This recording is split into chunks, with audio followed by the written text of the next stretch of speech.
শুধুমাত্র কেবলমাত্র মুসলমানেরা কোরআন থেকে দূরে থাকার কারণে রাম বামরা আজকে আমাদের দিকে চোখ রাঙাচ্ছে। কথা বলেন ঠিক না বেঠিক? ও তাওহীদি মুসলমান শোনো, যতক্ষণ পর্যন্ত মুসলমানেরা কোরআনের সাথে থাকবে সেই তাওহীদি মুসলিম উম্মাকে বিজয় দান করবে কে? কিন্তু আমরা কোরআনের সাথে নাই, আমাদের অবস্থা খুব ভয়াবহর দিকে যাচ্ছে। এজন্য আসুন আমরা আজকে কোরআন থেকেই কিছু আলোচনা শুনবো ইনশাআল্লাহ। কোরআন থেকে যদি আলোচনা হয় কোনো সমস্যা আছে? আমি আপনাদেরকে একটি তথ্য জানাতে চাই, সেটি হচ্ছে কেন আমরা কোরআন থেকে আলোচনা শুনবো, প্রয়োজনটা কি? বাংলাদেশে প্রায় 4.5 লক্ষ মসজিদ। আল্লাহু আকবার বলেন। বাংলাদেশের রাজধানী ঢাকাকে বলা হয় মসজিদের শহর।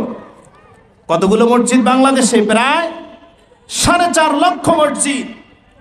এই 4.5 লক্ষ মসজিদের ইমাম, মুয়াজ্জিন, খতিব, খাদেম সহ প্রায় 13 থেকে 13.5 লক্ষ ইমাম মুয়াজ্জিন। আল্লাহু আকবার বলেন। বাংলাদেশে প্রায় 34,000 মাদ্রাসা, সরকারি, বেসরকারি, কওমি, আলিয়া, 34,000 মাদ্রাসা। বাংলাদেশে বক্তা প্রায় 12,000-এরও বেশি। কত হাজার? এই 12,000 বক্তার ওয়াজ শোনে প্রায় 5 থেকে 7 কোটি মানুষ। আল্লাহু আকবার। আচ্ছা বলেন তো, 13.5 লক্ষ ইমাম আর মুয়াজ্জিন, 34,000 দ্বীনি প্রতিষ্ঠান, 12,000 বক্তা, স্বাধীনতার পর থেকে এখন পর্যন্ত আলোচনা করে আসতেছে। বাংলাদেশে একটি পাপের দরজা কি বন্ধ হয়েছে? একটি পাপের দরজা কি বন্ধ হয়েছে? এবার আসেন, তুরাগ নদীর তীরে 80 বছর ধরে বিশ্ব ইজতেমা হয়। দেশ বিদেশ থেকে লক্ষ লক্ষ মুসলমানের আগমন হয়। কথা বলেন ঠিক না বেঠিক? বাংলাদেশে প্রায় 26,000 পীর। কতগুলো পীর? 26,000 পীরের কোটি কোটি মুরিদ আছে না নাই? কিন্তু কি বলতে পারবেন বাংলাদেশে একটি পাপের দরজা বন্ধ হয়েছে? প্রিয় মুসলমান শোন, লক্ষ লক্ষ আলেম যদি থাকে, মসজিদ থাকে, মাদ্রাসা থাকে, পীর থাকে, যতক্ষণ না পর্যন্ত আল্লাহর কোরআন শুধু আলোচনার মধ্যে নয়, যতক্ষণ পর্যন্ত এই কোরআন পার্লামেন্টে গিয়ে আইন পাশ করতে পারবে না, খোদার কসম করে বলি, ততক্ষণ পর্যন্ত বাংলাদেশে একটি পাপের দরজা বন্ধ হবে না। বাংলাদেশে পাপের দরজা বন্ধ করার জন্য স্বাধীনতার পর থেকে এখন পর্যন্ত police, RAB, BGB, BDR, intelligent group সহ বাংলাদেশের লক্ষ লক্ষ আইন শৃঙ্খলা বাহিনী এই প্রিয় মাতৃভূমি বাংলাদেশটাকে পাহারা দিচ্ছে অতন্ত্র প্রহরীর মতো। কিন্তু বলতে পারবেন একটা পাপের দরজা বন্ধ হয়েছে মুসলমান? যতদিন পর্যন্ত আল্লাহর এই কোরআন সংসদে না যাবে, যতদিন পর্যন্ত আল্লাহর কোরআন পার্লামেন্টে কথা না বলবে, ততদিন পর্যন্ত হাজারো মাহফিলে কথা বললেও বাংলাদেশ থেকে পাপের দরজা বন্ধ হবে না। সেই কোরআন থেকে আমরা আলোচনা শুনতে চাই। রাজি আছেন ইনশাআল্লাহ? আমার প্রিয় ভাইয়েরা, কথা না বাড়িয়ে আমি আপনাদের সামনে সূরাতুল বাকারা, কোরআনুল কারীমের সর্ববৃহৎ সূরা 208 নম্বর আয়াত আমি আপনাদের সামনে তেলাওয়াত করেছি। রব্বে কারীম বলেন, ইয়া আইয়ুহাল্লাযীনা আমানু দুখুলু ফিস সিলমি কাফা ولا تتبعوا خطوات الشيطان إنه لكم عدو مبين। আল্লাহ তাআলা বলেন, ইয়া আইয়ুহাল্লাযীনা আমানু, হে ঈমানদারেরা, তোমরা যারা ঈমান এনেছো, আমানু দুখুলু ফিস সিলমি কাফা, ঈমান আনার পর তোমাদের কাজ হলো তোমরা ইসলামের মধ্যে প্রবেশ করো। কিসের মধ্যে প্রবেশ করো? ইসলামের মধ্যে প্রবেশ করো। তবে ফিস সিলমি কাফা, সিলমের মধ্যে প্রবেশ করবে তবে পরিপূর্ণভাবে। ওয়ালা তাত্তাবিউ খুতুওয়াতিশ শাইতান, যদি তোমরা পরিপূর্ণভাবে সিলমের মধ্যে, ইসলামের মধ্যে প্রবেশ করতে না পারো, তাহলে তোমরা যা হয়ে যাবে তোমাদেরকে শয়তান পাকড়াও করবে। কে পাকড়াও করবে? শয়তান পাকড়াও করবে। ওয়ালা তাত্তাবিউ খুতুওয়াতিশ শাইতান, ইসলামের মধ্যে পরিপূর্ণ দাখিল হও আর শয়তানের পথ অনুসরণ করিও না। ইন্নাহু লাকুম আদুউম মুবিন, আর শয়তান হচ্ছে তোমাদের সবচেয়ে বড় শত্রু, প্রকাশ্য শত্রু। এ কথা কার? আল্লাহ তাআলার। প্রিয় উপস্থিতি, আমরা আল্লাহ তাআলার এই আয়াতে কারিমার ব্যাখ্যা এবং আলোচনা সামনের দিকে এগিয়ে নিয়ে যেতে চাই, যতক্ষণ পর্যন্ত আজকের এই মাহফিলের প্রধান আলোচক না আসেন ইনশাআল্লাহ। তবে আশার আলো হলো আজকের মাহফিলের সম্মানিত প্রধান আলোচক ইতিমধ্যেই আমাদের মাঝে উপস্থিত হয়েছেন। আল্লাহু আকবার বলেন। উনি যথাসময়ে চলে আসবেন। তবে আপনাদের যে অবস্থা, মাঠের যা অবস্থা, খুব খারাপ অবস্থা, আল্লাহ হেফাজত করুক বলে আমিন। প্রিয় ভাইরা, আল্লাহ তাআলা মেসেজ দিলেন তোমরা ইসলামের মধ্যে প্রবেশ করো, তবে পরিপূর্ণভাবে ইসলামের মধ্যে প্রবেশ করো। ইসলামের মধ্যে পরিপূর্ণভাবে প্রবেশ করার অর্থটা কি, এটা আজকে আমরা জানবো ইনশাআল্লাহ। রব্বে কারীম বলেন, ইমানদারেরা শোনো, তোমরা যদি ইসলামের মধ্যে পরিপূর্ণভাবে প্রবেশ করতে না পারো, শয়তান তোমাদেরকে পাকড়াও করবে। আর শয়তান হচ্ছে প্রকাশ্য শত্রু, আর এই প্রকাশ্য শত্রু সব সময় চাইবে তুমি যেন ইসলাম থেকে ডিভাইডেড হয়ে যাও। ঠিক না ভাই? ঠিক। শয়তান আমাদের কি? প্রকাশ্য শত্রু। রব্বে কারীম বলেন, ইয়া আইয়ুহাল্লাযিনা আমানু, হে ঈমানদারেরা। এই ইয়া আইয়ুহাল্লাযিনা আমানু, ঈমানদারদের একটি সংক্ষিপ্ত আলোচনা আমি আপনাদেরকে শোনাতে চাই। প্রিয় ভাইরা, ঈমানদার কারা? আপনি ঈমান এনেছেন, আমি ঈমান এনেছি। আপনার আমার ঈমান আছে কিনা এটাই তো আগে জানা দরকার। ঠিক না ভাই? ঠিক। আপনি ঈমান এনেছেন, আমি ঈমান এনেছি, আপনার আমার যে ঈমানটা আছে কিনা সেটা জানা দরকার আছে না নাই? সেটা আমাদেরকে জানতে হবে। কেন জানতে হবে জানেন? এই যে আজকের মাহফিলে আমরা এসেছি সওয়াবের নিয়তে না গুনার নিয়তে? সওয়াবের নিয়তে এসেছি। তামাম ব্যস্ততা থেকে দূরে রেখে মাহফিলে এসেছি, আল্লাহর কোরআন শুনবো, যাবার সময় কিছু সওয়াব আমলনামার মধ্যে নিয়ে যাব। ঠিক না বে? ঠিক। কিন্তু অবস্থা যদি এমন হয়, একটু খেয়াল করুন, যে এক লোক ব্যাংকান্দার এই রাস্তা দিয়ে যাচ্ছে, যাওয়ার সময় প্রতিমধ্যে অ্যাক্সিডেন্টে মারা গেল। পেটের উপর দিয়ে ট্রাকের চাকা চলে গেছে। সবাই তো দেখে অনেকটা আতঙ্কগ্রস্ত, সবাই হাই হুতাশ করতেছিল। এই ফাঁকে এক লোক খুব তাড়াহুড়ো করে এসে সবাইকে সরাই দিয়ে সামনে এসে দেখে বলতেছে, যাক আল্লাহ বাঁচাইছে। কি বললো? যাক আল্লাহ বাঁচাইছে। কি বাঁচাইছে? যে লোকটার পেটটা গেছে তো কি হয়েছে, লোকটার তো চোখ দুটা ঠিক আছে। যদি এই কথা বলে আপনারা কি ঠিক থাকবেন? প্রিয় ভাই, মাহফিল শুনতে আসছি, মাথায় টুপি আছে, পাঞ্জাবি আছে, নামাজ তো পড়ি, যদি ঈমানেই না থাকে তাহলে এই আমল দিয়ে কি কোনো কাজ হবে? আমার প্রিয় ভাইয়েরা, এজন্য আজকের আলোচনার মূল পয়েন্টটা আপনাদেরকে জানাই দেই। আজকের আলোচনার মূল পয়েন্ট হলো ঈমান ভঙ্গের কারণ। আল্লাহু আকবার বলবেন না? কেননা আমি অনেক ক্যালকুলেশন করে দেখলাম, আমরা তো ওয়াজ শুনি, সারা রাত ধরে শুনি, কিন্তু আফসোসের বিষয় হলো ঈমানটাই যদি না থাকে সব কষ্ট বৃথা হয়ে যাবে। ঠিক না বে? ঠিক। সব কষ্ট কি হয়ে যাবে? বৃথা হয়ে যাবে। এজন্য আজকের আলোচনার বিষয় হচ্ছে ঈমান ভঙ্গের কারণ। আলোচনাটা অনেকের কাছেই নতুন মনে হলেও হতে পারে, তবে এটি মোস্ট ইম্পর্টেন্ট। কেননা ঈমান ছাড়া জান্নাতে যাওয়া যাবে? ঈমানবিহীন আমল দিয়ে কি আল্লাহর জান্নাতে যাওয়া যাবে? এজন্য পরিমাপ করা দরকার, আমার ঈমান আছে না গেছে। ঠিক না বে? ঠিক। এখন আসুন, আমরা এমন ঘটনা শুনি যে উজু ভেঙে গেছে, অমুকের কি হয়ে গেছে? উজু ভেঙে গেছে। উজু ভাঙার কারণ আছে না নাই? আবার অনেকের নামাজ ভেঙে গেছে, এ কথাও শুনি কি শুনি না? নামাজ ভঙ্গের কারণ আছে না নাই? নামাজ ভঙ্গের কারণ আছে, উজু ভঙ্গের কারণ আছে, রোজা ভঙ্গের কারণ আছে। ঠিক না ভাই? ঠিক। রোজা ভঙ্গের কারণ আছে না? আপনারা কি কখনো কোনোদিন কোনো মিডিয়ায় কোনো বক্তার আলোচনায় অথবা কোনো সংবাদে কেউ কি বলেছে যে অমুক গ্রামের অমুক লোকের ঈমান ভেঙে গেছে? এটা কি আমরা শুনি? শুনি না। আজকে আমরা এটা শুনবো ঈমান কেমনে ভাঙ্গে। প্রিয় উপস্থিতি, ঈমান ভঙ্গের অনেকগুলো কারণ আছে।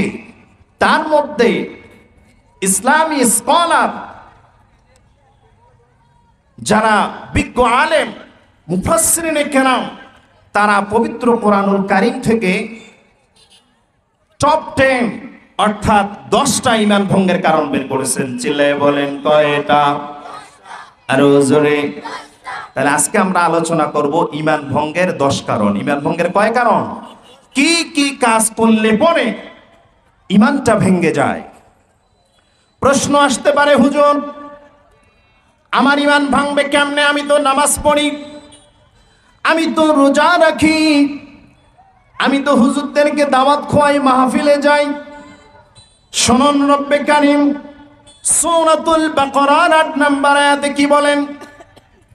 وَمِنَ النَّاسِ مَن يَقُولُ آمَنَّا بِاللَّهِ وَبِالْيَوْمِ الْآخِرِ وَمَا هُمْ بِمُؤْمِنِينَ।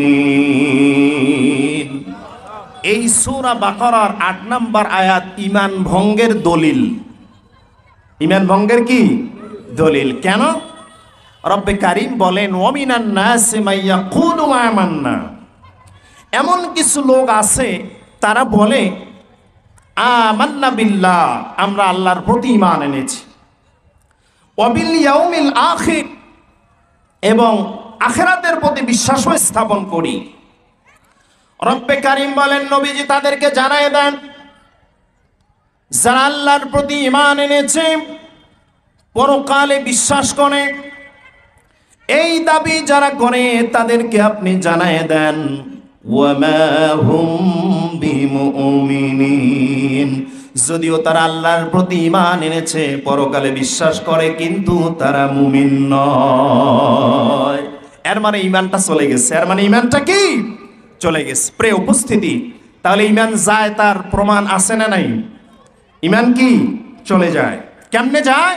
আমি এক এক করে সময় সুযোগ থাকলে পরে ইনশাআল্লাহ সর্বশেষ পর্যন্ত আমাদের এই আজকের আলোচনাটুকু আমরা চালিয়ে যাব ইনশাআল্লাহ। আমার প্রিয় ভাইয়েরা, ঈমান ভঙ্গের 1 নাম্বার কারণ শুনুন, সূরাতুজ জুমার 65 নম্বর আয়াত।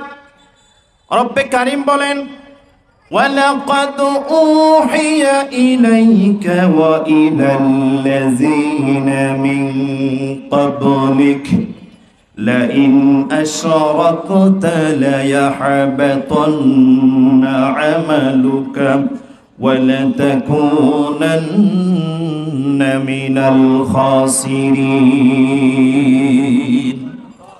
রব্বে কারীম বলেন কুল উহিয়া ইলাইকা, আপনার প্রতি ওহী নাজিল করা হয়েছে, ওয়াইলাল্লাযিনা মিন ক্বাবলিক, নবী শুধু আপনার প্রতি ওহী নাজিল করা হয়েছে বিষয়টা এমন নয়, আপনার পূর্বে যত নবী রাসূল এসেছে সকলের প্রতি আমি আল্লাহ ওহী পাঠিয়েছি। কি ওহী পাঠিয়েছি? লাইন আশরাকতা লায়াহবাতান্না, নবী যদি আপনি শিরক করেন, আল্লাহ কাকে বলতেছেন?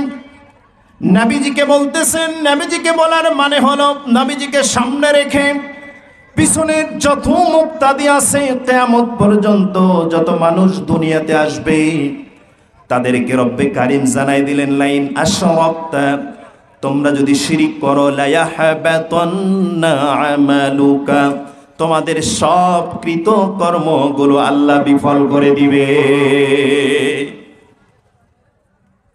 আমরা যদি শিরক করি তাহলে আমাদের যত নেক আমল আছে সব আমল কি হয়ে যাবে?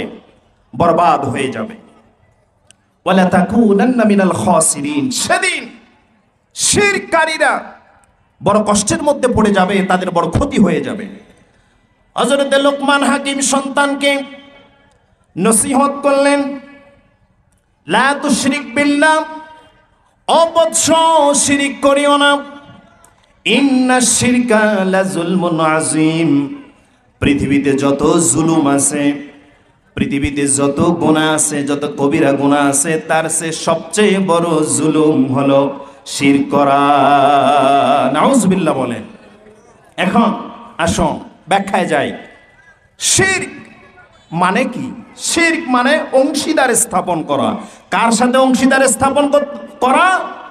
আল্লাহর সাথে। এখন প্রশ্ন আসতে পারে যে হুজুর, আমরা তো আল্লাহর সাথে শিরিক করি না। শিরিক করে হিন্দুরা, শিরিক করে খ্রিস্টান, শিরিক করে মুশরিকরা, ঠিক না ঠিক?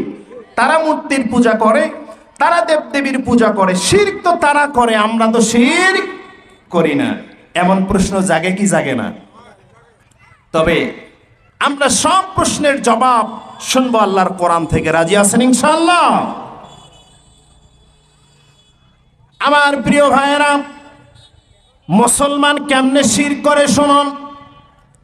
আমি আপনাদেরকে একটা প্রশ্ন করতে চাই। বলেন তো, আসমান জমিন নভমণ্ডল ভূমণ্ডল সার্বভৌমত্বের একচ্ছত্র মালিককে? সিল্লা বলেন, একচ্ছত্র মালিককে? ক্ষমতার মালিককে? আইনদাতার মালিককে? ক্ষমতার মালিককে? জনগণ। ক্ষমতার মালিককে? আপনি বলতেছেন আল্লাহ, আপনার সংবিধানে লেখা আছে জনগণ।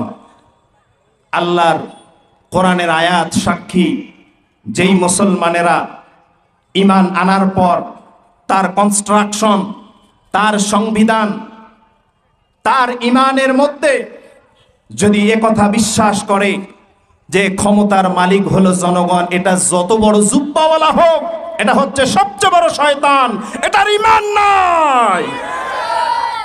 খেয়াল নিয়ে দেখেন ঈমান আছে না গেছে। আমার প্রিয় ভাইরা, কোরআন থেকে শুনুন, সূরা আলে ইমরান 26 নম্বর আয়াত। রব্বে কারীম বলেন, কুলিল্লাহুম্মা মালিকাল মুলকি তুতিল মুলকা মান তাশা ওয়া তানজিউল মুলকা মিম্মান তাশা وتعز من تشاء وتذل من تشاء بيدك الخير الله أكبر রব্বে কারীম বলেন, কুলিল্লাহুম্মা মালিকাল মুলক। যত বড় আসমান আর জমিনের যত বড় মুলুক হোক না কেন, এই সব কিছুর মালিক হলাম আমি আল্লাহ। সবকিছুর মালিক কে? রব্বে কারীম বলেন, দুনিয়ার মানুষেরা শোনো, ওয়াতুইজ্জু মান তাশা ওয়া তুযিল্লু মান তাশা। তোমরা তোমাদের নেতাদের কাছে, তোমরা তোমার দলের কাছে ইজ্জত চাও, সম্মান চাও। ও দুনিয়ার মানুষেরা শোনো, ওয়াতুইজ্জু মান তাশা ওয়া তুযিল্লু মান তাশা। তোমরা যেই সম্মানটা কামনা করো, আখেরাত, দুনিয়া এবং আখেরাতের মধ্যে সম্মান দেওয়ার মালিক হলাম আমি আল্লাহ। তাহলে আমরা সহজ সরল বাংলা অনুবাদে বুঝতে চাই, সার্বভৌমত্বের মালিক কে? যদি বলে সার্বভৌমত্বের মালিক জনগণ, এটা যত বড় ক্ষমতাধর নেতা হোক না কেন, যত বড় মুসলমান হোক, যত বড় আলহাজ হোক, বুঝবেন এটার ঈমান গেছে। বিশ্বাস না হয় কোরআন থেকে দলিল নেন। সূরাতুল মুলক, তাবারাকাল্লাযী বিয়াদিহিল মুলক। আল্লাহু আকবার। ক্ষমতার মালিক কে? তাহলে শিরক হলো যারা নাকি ক্ষমতার মালিক নিজেকে দাবি করবে, বুঝতে হবে তারা কিসের মধ্যে আছে? শিরকের মধ্যে আছে। তাহলে ঈমান ভঙ্গের 1 নাম্বার কারণ হলো শিরক করা। এখন বলবেন যে হুজুর, এটা তো অন্য মানুষের কথা বললেন, আমরা কেমনে শিরক করি? আমরা তো আর শিরক করি না। আমরা গ্রামের মানুষ, কাজকাম করে খাই, সহজ সরল মানুষ, আমরা তো আর শিরক করি না, নাকি বলেন? আমরা শিরক করি না। এবার আসেন আমরা কেমনে শিরক করি।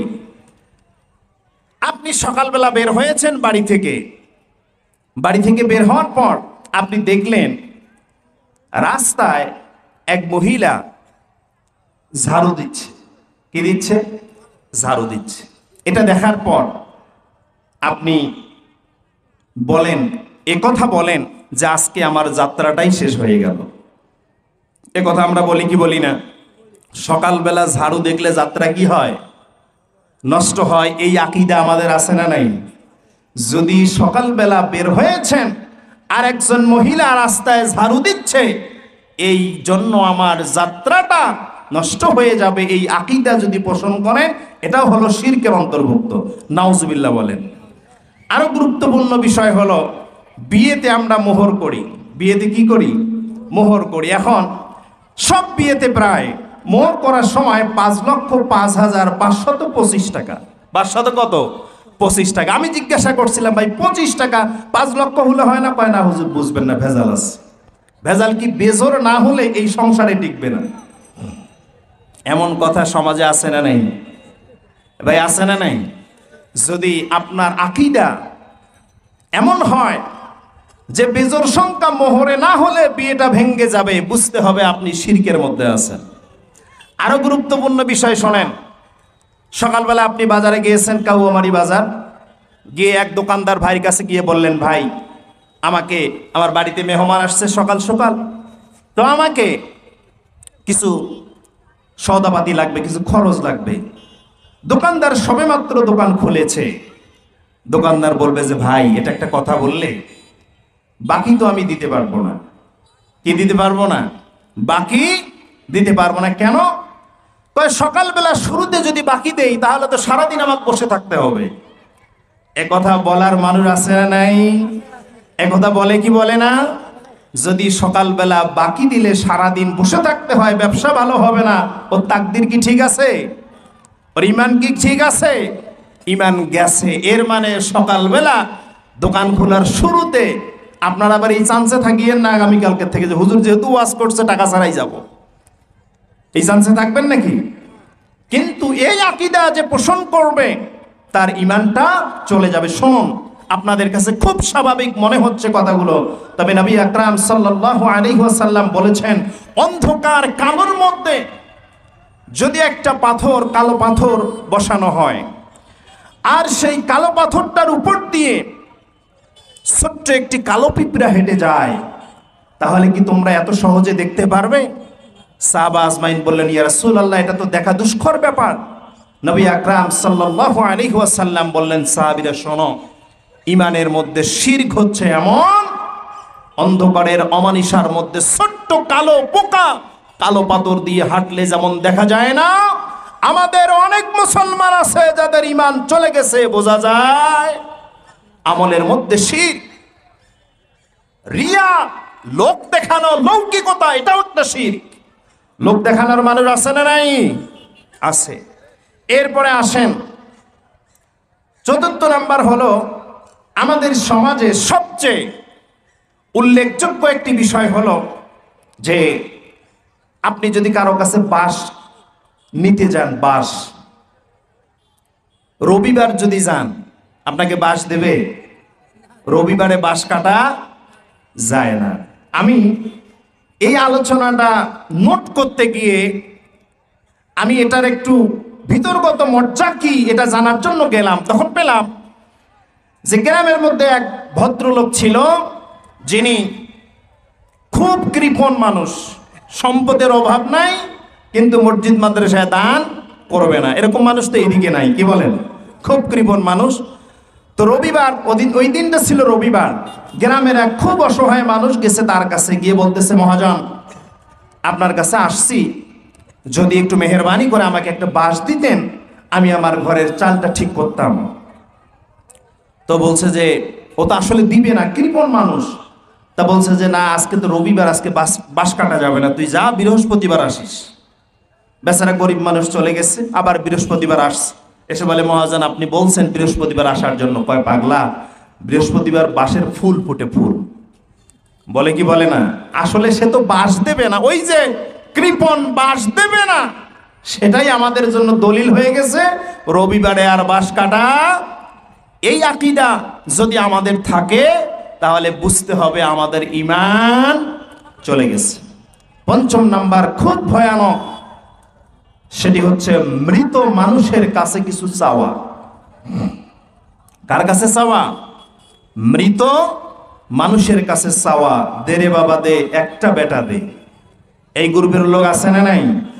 মাজারে যায়, চেষ্টা করে, নাউজুবিল্লাহ বলেন। আসলে আমরা তো মুসলমান, আমরা কি মুসলমান, দেখতে মুসলমানের মতো, কিন্তু কাজগুলো হচ্ছে শিরকিয়াত। কথা বলেন ঠিক না ঠিক? মাজারের মধ্যে গিয়ে চায়।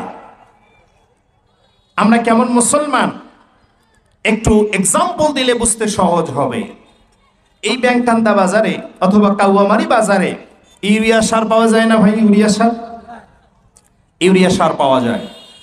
আবার হোমিওপ্যাথিক দোকানে যাবেন, সব রোগের এক ঔষধ। ওটাকে কি বলে? পুড়িয়া। ওটাকে কি বলে?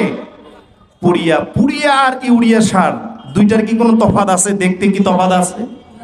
দুইটা দেখতে কি একই রকম কিনা? যদি ইউরিয়া সার খান বাঁচার সম্ভাবনা কয় পার্সেন্ট?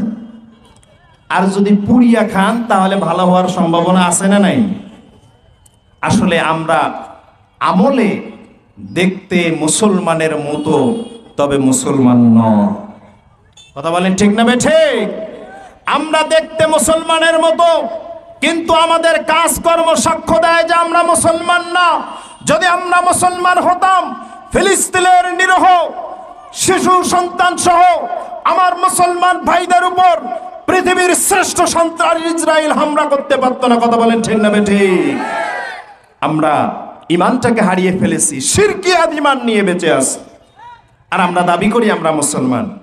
প্রিয় উপস্থিতি, ইমান ভঙ্গের এক নাম্বার কারণ শিরক করা। প্রথমত বলেছি আল্লাহর সাথে ক্ষমতা ভাগাভাগি করে যারা নেয়, যে আল্লাহ ক্ষমতার মালিক, আমিও ক্ষমতার মালিক, বুঝতে হবে এটা শিরকের মধ্যে আছে, এটার ইমান নাই। দ্বিতীয়ত হলো যে কথাগুলো বললাম আমাদের সমাজে প্রচলিত, এই কাজগুলো করলেও আমাদের ইমান থাকবে না, যাবে, চলে যাবে। আমার প্রিয় ভাইয়েরা, ইমান ভঙ্গের দ্বিতীয় নাম্বার কারণ সূরাতুস সাবার মধ্যে রব্বে কারীম বলেন, ওয়ামা আরসালনাকা ইল্লা কাফাতাল লিন্নাস বাশীরাও ওয়া নাযীরা ولكن أكثر الناس لا يعلمون। ঈমান ভঙ্গের দুই নাম্বার কারণ হলো নবীজি সাল্লাল্লাহু আলাইহি ওয়াসাল্লামের চাইতে কাউকে বেশি মহব্বত করা। অর্থাৎ নবীর চেয়ে কাউকে বেশি প্রাধান্য দেওয়া। নবীজি সাল্লাল্লাহু আলাইহি ওয়াসাল্লাম আল্লাহর পরেই যার স্থান, এই স্থানে অন্য কাউকে বসানো, এটা হলো শিরক। সূরাতুস সাবা 28 নম্বর আয়াত। এই কাজ তো আমরা করি না, নাকি বলেন? নবীজি সাল্লাল্লাহু আলাইহি ওয়াসাল্লাম সম্পর্কে রব্বে কারীম বলেন যে বিশ্ব নবী মুহাম্মদ সাল্লাল্লাহু আলাইহি ওয়াসাল্লাম বাশীরা ওয়া নাযীরা, তোমাদের জন্য হলো সুসংবাদদাতা। আমাদের জন্য কি? সুসংবাদদাতা এবং তোমাদেরকে সতর্ককারী। ওয়ালাকিন্না আকসারান নাসি লা ইয়ালামুন, কিন্তু পৃথিবীর অনেক মানুষ এটা জানে না, এটা জানতে চায় না যে নবীজির সম্মান কত, নবীজির পাওয়ার কত, এটা অধিকাংশ মানুষ জানতে চায় না। আমার প্রিয় ভাইয়েরা, আমাদের সমাজে দেখা যায় নবী সাল্লাল্লাহু আলাইহি ওয়াসাল্লামের চাইতেও তার নেতাকে বেশি ভালোবাসে, তার নেত্রীকে বেশি ভালোবাসে। অর্থাৎ নবীর কথা ভাইলট করে নেতার কথা অনুযায়ী চলে। যদি এরকম মানুষ পাওয়া যায় সমাজের মধ্যে, বুঝবেন এটা যত বড় ইমানদার হোক, যত বড় ইমানওয়ালা কথা বলুক, যত ভালো কাজ করুক, এই মানুষটার ইমান চলে গেছে। ঠিক না ঠিক? আমার নবীর চেয়ে বড় নেতা, আমার নবীর চেয়ে বড় আদর্শমান পৃথিবীতে কি আর একজন আছে? শুনুন, আকসাম ইবনে সাইফি তদানীন্তন সময়ের মক্কার স্বনামধন্য একজন নেতা আকসাম ইবনে সাইফি, তিনি তার মজলিসের মধ্যে বললেন যে মক্কার মধ্যে আব্দুল্লাহর বেটা মোহাম্মদ এসেছে, তা আমি একটু তার কাছে যেতে চাই। আসলে সে কি ভিশন নিয়ে এসেছে, কি মিশন নিয়ে এসেছে, এটা আমি একটু দেখতে চাই। তার সঙ্গী সাথী যারা ছিল তারা বলল যে আপনি যদি এই মুহূর্তে যান তাহলে আপনার বিপদও হতে পারে, অতএব একটা পরামর্শ আমরা দিতে পারি, সেটি হচ্ছে যে আমরা 5-7 জনের একটা প্রতিনিধি দল মোহাম্মদের কাছে যাব, গিয়ে দেখবো আসলে সে করেটা কি। আকসাম ইবনে সাইফি বলল যে ঠিক আছে, তোমরা তাহলে এটা ভালো পরামর্শ, তোমরা আগে মোহাম্মদের কাছে যাও। নবী আকরাম সাল্লাল্লাহু আলাইহি ওয়াসাল্লাম বসে আছেন সাহাবা আজমাইন নিয়ে। আকসাম ইবনে সাইফের প্রতিনিধি দল গিয়ে বিশ্ব নবীজিকে জিজ্ঞাসা করলো, তুমি কে? কে জিজ্ঞাসা করলো? তুমি কে? নবীজির সাহাবা চতুর্পাশে বসে আছে, আর তাদের দলপতি যখন এই প্রশ্ন করলো তুমি কে, বলেন তো সেখানে সাহাবারা কি ঠিক থাকার কথা?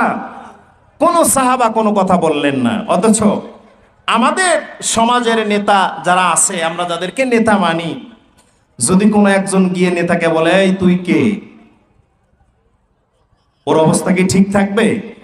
ওর যে সেলা সামুন্ডা যারা আছে ধরে তো ওরে কি করে ফেলবে, ওরে পিষে ফেলবে। নবীজি সাল্লাল্লাহু আলাইহি ওয়াসাল্লাম কিছুই বললেন না, চুপ করে থাকলেন। নবী সাল্লাল্লাহু আলাইহি ওয়াসাল্লাম তাদের প্রশ্নের জবাব দিলেন, আনা মুহাম্মদ ইবনে আব্দুল্লাহ, আমি আব্দুল্লাহর বেটা মুহাম্মদ। ওই প্রতিনিধি দল বিশ্ব নবীজিকে জিজ্ঞাসা করলেন তোমার মিশন কি, তোমার ভিশন কি?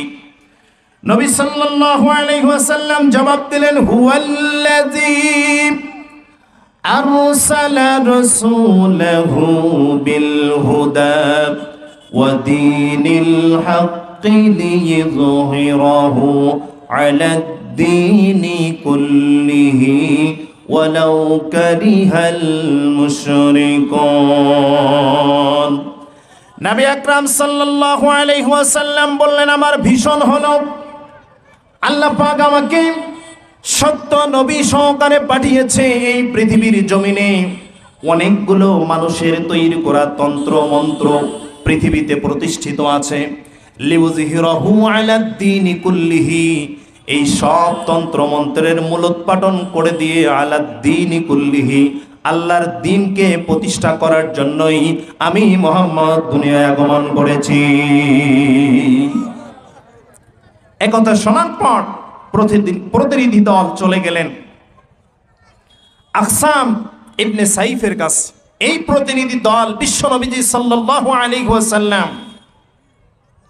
তার আচরণ দেখে, তার ব্যবহার দেখে এই প্রতিনিধি দলের যে কয়েকজন সদস্য আছে সকলেই মুসলমান হয়ে গেছে। সুবহানাল্লাহ বলেন।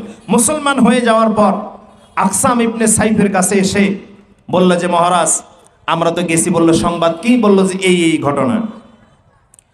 আকসাম ইবনে সাইফ মহাসমাবেশের আয়োজন করল।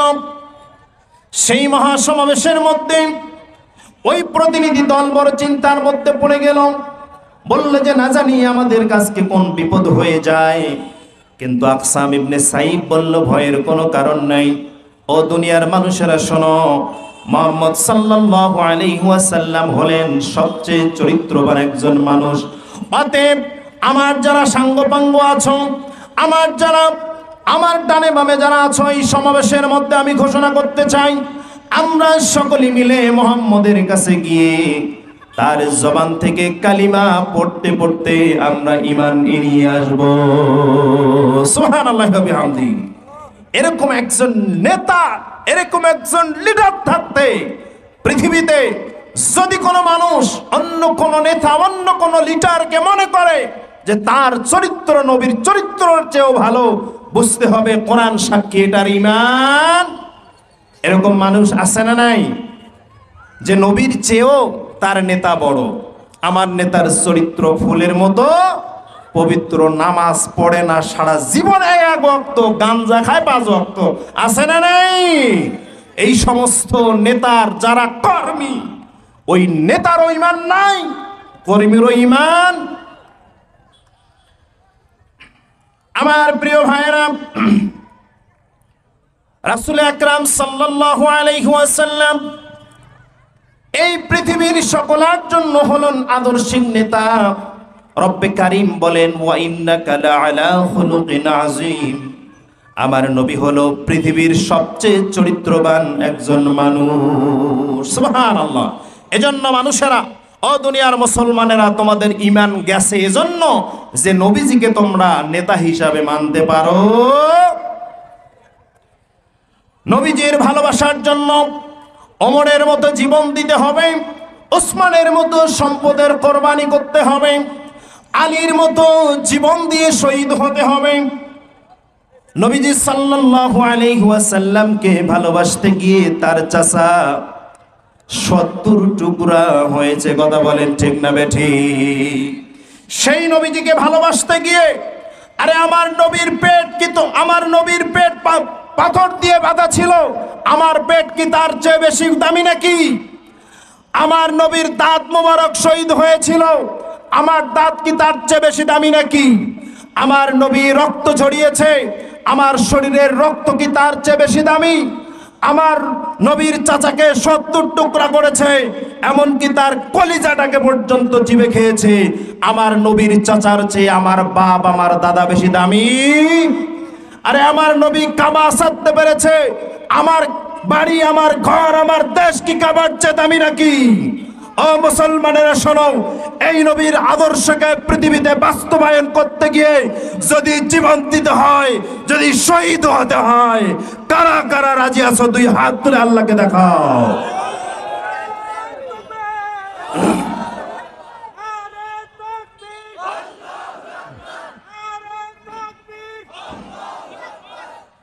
রাসূলের সীমাহীন ভালোবাসা ছাড়া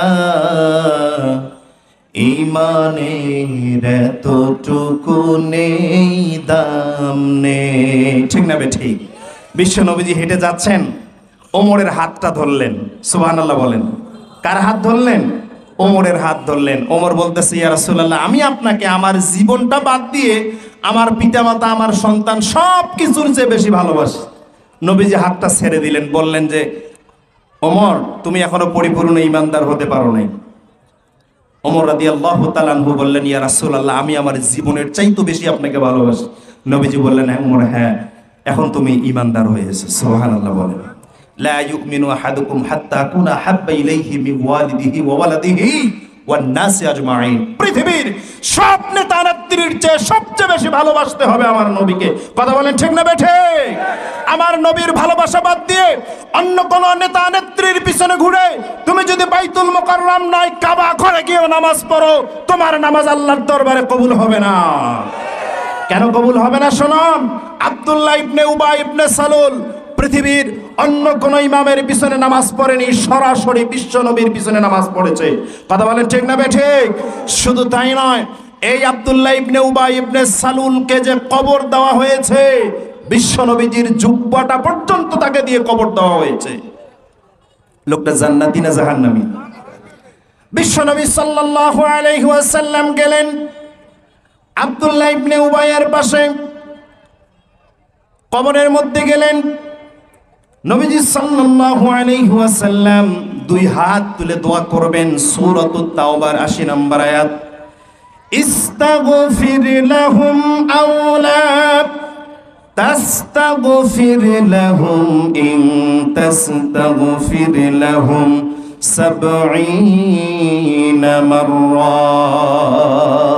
নবীজি দোয়া করবেন আব্দুল্লাহ ইবনে উবাই ইবনে সালুলের জন্য, যে মানুষটা সারা জীবন আমার পিছনে নামাজ পড়লো, আমার প্রত্যেকটা হুকুম পালন করলো। আল্লাহ তাআলা নবীজি দোয়া করবেন, এমন সময় আয়াত নাজিল করে দিয়ে বললেন, নবী, আপনি যদি তার জন্য দোয়া করেন, এই দোয়া আমি আল্লাহ কবুল করব। কেন করব না? নবীজি বললেন, তার জন্য আমি 70 বার দোয়া করব। কতবার? একবার দোয়া করলে যদি কবুল না করো, দোয়া করবো 70 বার। 70 মাররাতান ফালাইয়াগফিরাল্লাহু লাহু। আল্লাহ তাআলা জিবরাইলের মাধ্যমে জানাই দিলেন, নবী 70 বার কেন, 70,000 বার যদি তার জন্য দোয়া করো, তোমার দোয়া আমার কাছে কবুল হবে। আব্দুল্লাহ ইবনে উবাই ইবনে সালুলের সব ঠিক ছিল, নামাজ, রোজা, হজ, যাকাত সব ঠিক ছিল, সমস্যা শুধু ছিল একটা। কয়টা? একটা। সেটি হলো সার্বভৌমত্ব ক্ষমতার মালিক আল্লাহ, এটি মনে প্রাণে মেনে নিতে পারেনি। আর নবী সাল্লাল্লাহু আলাইহি ওয়াসাল্লাম যে ধর্মীয় নেতা, তিনি রাজনৈতিক নেতা, এটা আব্দুল্লাহ ইবনে উবাই ইবনে সালুল মেনে নিতে, তার সম্পর্কে রব্বে কারীম আয়াত নাজিল করলেন, ইন্নাল মুনাফিকিনা ফিদ দারকিল আসফালি মিনান নার। যারা নাকি এমন আকীদা পোষণ করবে, আমার নবীর চেয়ে অন্য কাউকে যদি নেতা হিসাবে মেনে নেয়, আদর্শিক নেতা হিসাবে মেনে নেয়, তাদের স্থান হবে জাহান্নাম। শুধু জাহান্নাম নয়, ফিদ্দারকিল আসফালি মিনান নার, জাহান্নামের সর্বনিম্ন স্তরে তার জায়গা হয়ে যাবে। নাউজুবিল্লাহ বলেন। তাহলে নবীজির চাইতে অন্য কাউকে নবীজির ঊর্ধ্বে যদি আমরা মনে করি, বুঝতে হবে আমার ঈমান আছে না গেছে। এটি ঈমান ভাঙার কয় নাম্বার কারণ? 2 নাম্বার কারণ। আমার প্রিয় ভাইয়েরা, আল্লাহ রাব্বুল আলামিন সূরা আলে ইমরানের 31 নম্বর আয়াত জানাই দিলেন, কুল ইন কুনতুম তুহিব্বুনাল্লাহ ফাত্তাবিউনি ইউহিব্বুকুমুল্লাহ। আল্লাহু আকবার। তোমরা যদি আমাকে পেতে চাও, কাকে পেতে চাই? আমরা সবাই কাকে পেতে চাই? আল্লাহকে পেতে চাই। আল্লাহ বলতেছেন, তোমরা যদি আমি আল্লাহকে পেতে চাও, তুহিব্বুনাল্লাহ ইউহিব্বুকুমুল্লাহ ওয়া ইয়াগফির লাকুম যুনুবাকুম, তোমরা আমার নবীকে ভালোবাসো, তাহলে তোমার জীবনের সব চাওয়া পাওয়া আমি আল্লাহ পূরণ করে দিব। সুবহানাল্লাহ বলেন। এজন্য যদি আদর্শিক নেতা হিসাবে দুনিয়ায় অন্য কাউকে মানতে হয়, যারা বিশ্বনবী সাল্লাল্লাহু আলাইহি ওয়াসাল্লামকে মানতে পারবে না, বুঝতে হবে এটার ঈমান গেছে। আমার প্রিয় ভাইয়েরা, ঈমান ভঙ্গের 3 নম্বর কারণ কি শুনুন। সূরাতুল বাকারা 216 নম্বর আয়াত, কুতিবা আলাইকুমুল কিতালু ওয়া হুয়া কুরহুল লাকুম ওয়া আসা আন তাকরাহু শাইআন ওয়া হুয়া খায়রুল লাকুম ওয়া আসা আন তুহিব্বু শাইআন ওয়া হুয়া শাররুল লাকুম ওয়াল্লাহু ইয়ালামু ওয়া আনতুম লা তা'লামুন। আল্লাহু আকবার বলেন। রব্বে কারীম বলেন, কুতিবা আলাইকুমুল কিতাল। ইসলামের অনেক বিষয় আছে, কিছু সংখ্যক মানুষ ইসলামের কোন কোন বিষয়কে পছন্দ করতে চায় না। অর্থাৎ ঈমান ভঙ্গের 3 নম্বর কারণ হলো, ইসলামের কিছু বিষয়কে পছন্দ করে আর কিছু বিষয়কে কেউ কেউ পছন্দ করে না। এমন মানুষ আছে না নাই? ইসলামের সব বিধান পছন্দ হয় না, কিছু কিছু বিধান কি করে? অপছন্দ করে, বলে যে এটা ব্যাকডেটেড, এটা না হলেই ভালো হতো। ইসলাম শুধু নামাজ পড়বো, রোজা রাখবো, হজ করবো, যাকাত করবো, তাহলেই তো হয়ে যায়। অর্থাৎ ইসলামের সব বিধানকে তারা পছন্দ করতে পারে। আপনারা কি আছেন না গেছেন? এরকম মানুষ সমাজে আছে না নাই? নামাজের ওয়াজ 30 বছর ধরে করবেন, ইয়া আইয়ুহাল্লাযীনা আমানুস্তাঈনু বিস-সাবরি ওয়াস-সালাহ, কোনো সমস্যা আছে?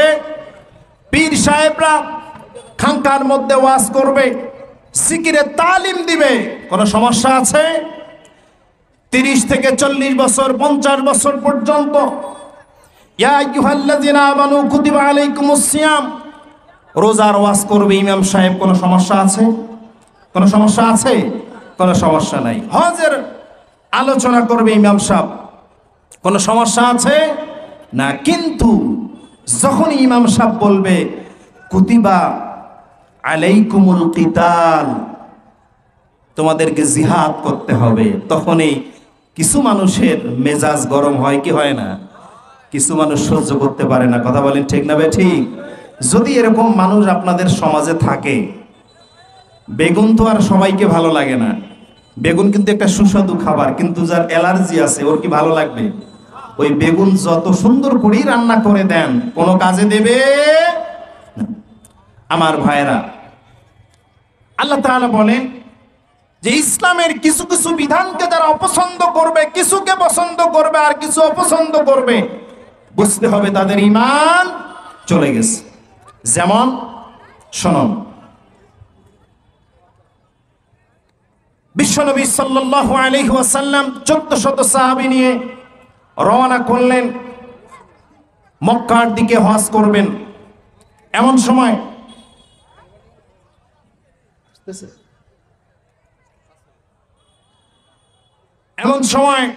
আমার দিকে তাকান, প্রধান মেহমান চলে আসতেছে, আমার দিকে তাকান। প্রতিমধ্যেই নবী সাল্লাল্লাহু আলাইহি ওয়াসাল্লাম খবর পেলেন মক্কার কাফের মুশরিকরা একটি ষড়যন্ত্র শুরু করেছে। নবীজি সাল্লাল্লাহু আলাইহি ওয়াসাল্লামের এই কাফেলাকে তারা বন্ধ করে দিতে চায়। নবী সাল্লাল্লাহু আলাইহি ওয়াসাল্লাম ওসমান রাদিয়াল্লাহু তাআলা আনহুকে পাঠালেন। কোথায় পাঠালেন? মক্কায় পাঠালেন। বললেন, ওসমান তুমি মক্কায় গিয়ে দেখো মক্কার কাফের মুশরিকদের কি অবস্থা। হযরত ওসমান রাদিয়াল্লাহু তাআলা আনহু মক্কায় গেলেন, কিন্তু মক্কার কাফের মুশরিকরা হযরত ওসমান রাদিয়াল্লাহু তাআলা আনহু আজমাইনকে বন্দী করলেন জেলখানার মধ্যে। কোথায় বন্দী করলেন? জেলখানার মধ্যে বন্দী করলেন। এমন সময় সংবাদ আসলো, মুসলিম শিবিরে সংবাদ আসলো যে ওসমান রাদিয়াল্লাহু তাআলা আনহুকে হত্যা করা হয়েছে। বিশ্বনবী সাল্লাল্লাহু আলাইহি ওয়াসাল্লাম ওমরকে ডাক দিলেন, ওমর শোনো, আমাদের এখন কি করা উচিত? ওমর রাদিয়াল্লাহু তাআলা আনহু বললেন, ইয়া রাসূলুল্লাহ, আমরা আর হজ করব না। আল্লাহু আকবার বলেন, আমরা আর কি করব না? হজ করব না। নবীজি বললেন, ওমর এটা কেমন কথা বলো? হযরত ওমর রাদিয়াল্লাহু তাআলা আনহু বললেন, ইয়া রাসূলুল্লাহ, আমরা আর হজ করব না। আমরা আপনার হাতে হাত রেখে এই শপথ করতে চাই, যতক্ষণ পর্যন্ত ওসমানকে জেল মুক্ত করতে পারবো না, ততক্ষণ পর্যন্ত মক্কার রাজপথ আমরা ছাড়ব না। প্রিয় মুসলমান ভাইরা, আমরা ওমরের মতো দাঁড়াতে পারি নাই, আমরা ওমরের মতো শপথের কর্মী হতে পারি নাই। আমরা যদি ওমরের মতো শপথের কর্মী হতে পারতাম, বাংলাদেশ সহ तमाम পৃথিবীতে কোন একটি জেলখানায় একজন ইমানদার বন্দী থাকতো না। কথা বলেন ঠিক না বেঠে? বাংলাদেশ সহ तमाम পৃথিবীতে কোথাও কোন মুসলমানের উপর ওই আমেরিকার দালালরা কোন প্রকার ষড়যন্ত্র করতে পারতো না। কথা বলেন ঠিক না বেঠে? আমরা ওমরের মতো শপথের কর্মী যদি হতে পারতাম, আমার ফিলিস্তিনের মুসলমানদেরকে মরতে হতো না।